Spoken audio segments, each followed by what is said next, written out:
Hello horror addicts, कैसे हैं आप सब।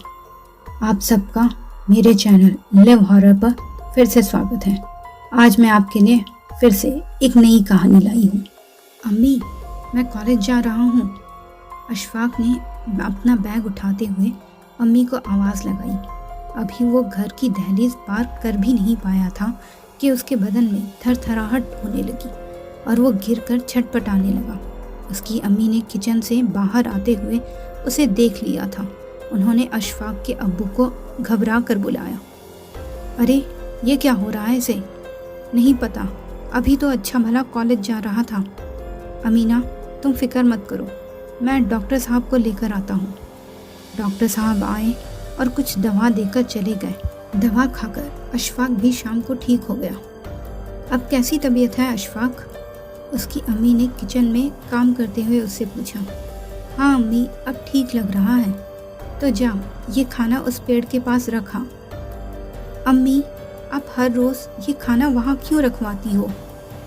मुझे भी नहीं पता बेटा, ये तुम्हारे अब्बू के घर का नियम है, तो मैं भी रोज़ रख देती हूँ। अशफाक अपना सिर हिलाता हुआ घर के आंगन के बीचों बीच लगे पुराने पेड़ के पास खाना रख आया। रात शांति से ही गुजरी। बस एक दो बार अशफाक को लगा कि कोई उसके कमरे में आया है, पर देखा तो कोई नहीं था। अशफाक, नाश्ता कर लो। आया अम्मी, कहकर अशफाक आईने में देखकर बाल सेट करने लगा। तभी उसे अपने पीछे काला धुआं दिखाई दिया। फिर अचानक से उसमें दो आग से भरी लाल आंखें दिखाई दी तो उसके हाथ से कंघी छूट गई और वो डरकर भाग निकला। हॉल में उसके अब्बू पेपर पढ़ रहे थे। उसकी हालत देखकर वो भी परेशान हो गए। क्या हुआ अशफाक, इतने घबराए हुए क्यों हो? अब्बू वो कमरे में। अशफाक अपनी बात पूरी कर भी नहीं पाया था, उसका बदन फिर से थर थर कांपने लगा। वो धम से कुर्सी में बैठ गया। फिर अजीब अजीब सा होने लगा। एक पल को वो डरता तो दूसरे पल छत की तरफ देखकर हंसने लगता और अगले पल रोने लगता।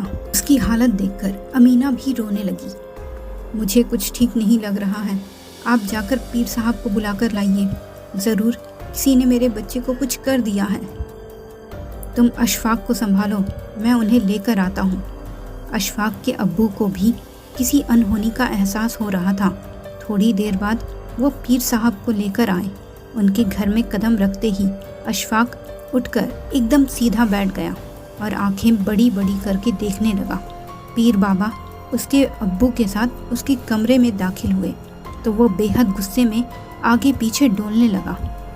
क्यों आए हो तुम यहाँ? अशफाक एकदम भारी आवाज़ में बोला, जो उसकी नहीं थी। फिर झटके से गर्दन अपने अब्बू की तरफ मोड़ी। क्यों लाए हो इसको? पीर साहब हाथ उठाकर कुछ पढ़ने लगे और फिर अशफाक पर फूंक मारी तो वो कराह उठा। कौन है तू और इस बच्चे को क्यों परेशान कर रहा है? अशफाक चुप रहा और गुस्से से घूरता ही रहा। पीर साहब ने फिर से कुछ पढ़ा और फिर से फूंक मारी तो अशफाक तड़प कर उसी भारी आवाज़ में बोला, इसने मुझे परेशान किया है, मैं इसे सबक सिखा रहा हूँ। पीर साहब अशफाक के अब्बू को देखने लगे और वो अमीना की तरफ, पर किसी को कुछ पता नहीं था। क्या किया था इसने? पीर साहब ने कड़कती आवाज़ में पूछा। जिस पेड़ पर मेरा घर है, इसने उसे गंदा कर दिया। अब मैं इसको सबक सिखाऊंगा, इसके घर को तबाह कर दूंगा। मेरे बेटे से अनजाने में गलती हो गई, उसकी तरफ से मैं आपसे माफ़ी मांगती हूँ। अल्लाह के वास्ते उसे बख्श दो। इसके आगे क्या हुआ? क्या अशफाक को पीर साहब बचा सके? अगर पीर साहब उसे नहीं बचा सके तो उसकी मदद करने कौन आया? इन सब सवालों का जवाब जानने के लिए इसका अगला भाग ज़रूर सुनें। तो मित्रों, कैसी लगी ये स्टोरी? अपनी राय कमेंट बॉक्स में ज़रूर दीजिएगा और ऐसे ही ढेर सारी हॉरर स्टोरीज़ के लिए मेरे चैनल लिव हॉरर को सब्सक्राइब करना बिल्कुल मत भूलिएगा। धन्यवाद।